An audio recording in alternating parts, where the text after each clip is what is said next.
Información inmediata. La suspensión del transporte público, el racionamiento de combustible, junto a la implementación del teletrabajo y las clases a distancia forman parte de las medidas de emergencia adoptadas por Cuba para enfrentar la crisis energética que afecta a su población. La noticia requiere profundidad. En Notimundo están los protagonistas de la noticia. Hacemos contacto a esta hora con Gabriel Gazabe, director del Centro para la Libertad y Prosperidad Global. Cuba, el bloqueo de Estados Unidos tiene a la isla al borde del colapso. Al menos los reportes dan cuenta de una grave crisis por la que atraviesan los cubanos en este momento. Gabriel, gracias por estar con nosotros. Fausto Yepes le saluda. Bienvenido. Muchas gracias, Fausto. Un gusto estar con ustedes esta noche. Bueno, yo diría que la crisis a la que tú te refieres en Cuba es de cosecha propia, digamos. Es un Estado fallido por esfuerzo propio. Hace 67 años que tienen un régimen que lo único que puede hacer es arrasar con todo vestigio de civilización y esto es las consecuencias que se ven una vez que los salvavidas de distintos países que a lo largo de las décadas han socorrido a la isla se han ido cayendo, ¿no? Ahora bien, parte de la reacción internacional ha sido esta crítica que nació de Rusia, también la ayuda propuesta por México. No obstante, no será tampoco suficiente o tampoco será de muy largo aliento. Bueno, sí, las últimas declaraciones es de la presidenta de México de que ayuda humanitaria y tratarán nuevamente de reanudar los envíos de petróleo a la isla, y Rusia también se ha expresado en un sentido similar. A ver, Fausto, siempre se ha hablado del bloqueo estadounidense, que en realidad no es un bloqueo, porque un bloqueo es rodear con portaaviones o fragatas y submarinos la isla. Lo que ha habido es un embargo desde el año 62, que lo firmó el presidente Kennedy en aquel entonces, que ha sido un colador, digamos, porque el embargo ese ha tenido excepciones y se han filtrado inversiones y ayudas financieras y de todo tipo a la isla desde aquellos años, ¿no? Hay hoteles, los europeos sobre todo han contribuido a quebrar ese supuesto bloqueo o embargo y mismo estadounidenses han hecho negocios y familiares de los que han tenido la dicha de poder escapar de la isla, ayudando a sus seres queridos, a sus familiares allí en el país. Es una situación que finalmente, en 1991 Will Chirinos escribió una canción que era Vienen llegando. Daba por sentado que ante la caída de la Unión Soviética y la liberación de los países de Europa del Este, finalmente Cuba iba a ser libre. Tal vez no se equivocó Chirinos, sino que se equivocó el calendario, pero parecería que en algún momento pronto eso puede ocurrir, pero bueno, con Cuba nunca sabemos, Fausto. Es decir, muchas veces se ha celebrado una eventual caída del comunismo y eso nunca ha ocurrido, así que Y de hecho todo por verse, ¿no? De hecho, hubo una suerte de celebración también de una parte de quienes estaban en contra del presidente Castro en su momento, después de esta sucesión, y hemos visto que esto no ha cambiado. Pero como sabemos, llámese embargo y estas restricciones que han sido históricas por por varias décadas, pero ¿qué le ha sostenido a Cuba hasta ahora? Bueno, lo ha sostenido, a muchos cubanos los ha salvado la fe, que no es una cuestión religiosa, sino que es familia en el exterior. Muchos de ellos subsisten con las remesas que les envían sus familiares de Estados Unidos, desde España, desde otros países del mundo donde han podido escapar, y ciertas inversiones, el turismo, y la ayuda obviamente de la Unión Soviética primero. Después se encontraron en el comandante Hugo Chávez y en su sucesor Maduro un salvavidas fabuloso con un oleoducto invisible que les daba petróleo subsidiado, les remitía petróleo subsidiado, parte del cual Cuba luego revendía y podía tener un ingreso con él. Ahora la desaparición de Maduro a cargo de Venezuela ha traído una variante nueva, una situación nueva, bueno, en un primer momento los estados mexicanos y Rusia han acudido en su auxilio. Después, ante las sanciones con las que Trump amenazó a México, se cortó el envío de petróleo mexicano, pero sigue habiendo, digamos, canales clandestinos o con un mercado negro internacional que le sigue permitiendo a Cuba subsistir o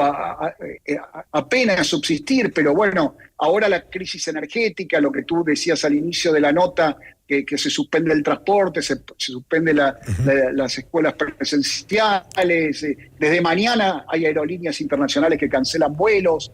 La situación está en un nivel como pocas veces, ¿no? Como pocos periodos especiales de los que tanto ha tenido la isla. Pero será esto quizás será el momento en el que ya, como decíamos también al inicio, o sea, estamos quizá o está la isla al borde del colapso, porque si bien hablamos de esta dinámica sostenida por más de 60 años, también es un momento quizá más crítico por las condiciones, por lo ocurrido con Venezuela, por el contexto político mundial. Quizá es un punto, o estamos cerca de un punto de quiebre. Es posible, yo creo que puede ser, y el caso de Cuba, Fausto, va a ser un caso muy particular, porque a diferencia de otros países que han abandonado regímenes totalitarios como Europa del Este o otras naciones en el mundo que han cambiado de sistema, Cuba es tierra arrasada, es decir, Cuba no tiene propiedad privada, no tiene moneda, no tiene un sistema bancario privado, es decir, aplicar una dolarización en Cuba enfrenta el problema de que no hay bancos comerciales. El arranque ya de por sí presenta serios inconvenientes. Como te digo, no hay registros notariales. Va a presentarse el problema de gente que ha perdido sus propiedades cuando asumió la revolución y gente que la está ocupando actualmente. Todos temas que en algún momento en Europa, por ejemplo, del Este, se trataron, pero era una situación distinta. Había cierto grado de civilización institucional, cosa que en Cuba no ocurre. En Cuba, ustedes entrevistaban a alguien de Venezuela recién hace un ratito. A diferencia de Venezuela, en Cuba no hay oposición política. Hay distintos grupos que se han manifestado y se han levantado contra el comunismo en estos años, pero no hay una organización política con una plataforma como tiene los seguidores de María Corina Machado u otros candidatos en Venezuela. Cuba va a ser un caso muy interesante de algo distinto a todo lo que hemos conocido, ¿no? Si finalmente en poco tiempo o mediano tiempo el régimen cae. Es un caso muy interesante. Bueno, hablamos de mucha gente que evidentemente ya supera los 50 años, ha crecido, nació en este contexto, nació conociendo esa única realidad y difícilmente podían formarse en ese entorno este tipo de movimientos opositores. Eso era un fenómeno previsible ya con tanto tiempo. No sé si me escuchas. Exacto, bueno, uno de los grandes planteos que va a presentar... ¿Sí? ¿Me escuchan bien? Sí, perfectamente. Uno de los grandes planteos o desafíos que va a traer aparejada eventualmente un cambio de situación en Cuba es desindoctrinar a la gente. Digamos, la gente está adoctrinada durante décadas y desocializar esas mentes va a ser un proceso muy difícil. Es decir, ¿quiénes van a ser los maestros en una nueva Cuba? ¿Con qué libros de texto van a enseñarle a los niños en una nueva Cuba? ¿Cómo se puede lograr que Cuba realmente sea un país libre y que pueda empezar a salir adelante y no que sea un poquito menos socialista o que simplemente la gente se conforme con cada X periodo de tiempo votar a quien lo va a seguir estrangulando durante el periodo siguiente? Digamos, el problema de esos cerebros que han sido formateados durante 6 décadas con ideas y digamos, sin otros matices. Los cubanos no han conocido el otro lado de la biblioteca. No han conocido prácticamente. Tampoco, así es. Claro, exacto. Entonces, eso es un desafío muy grande, ¿no?, a futuro.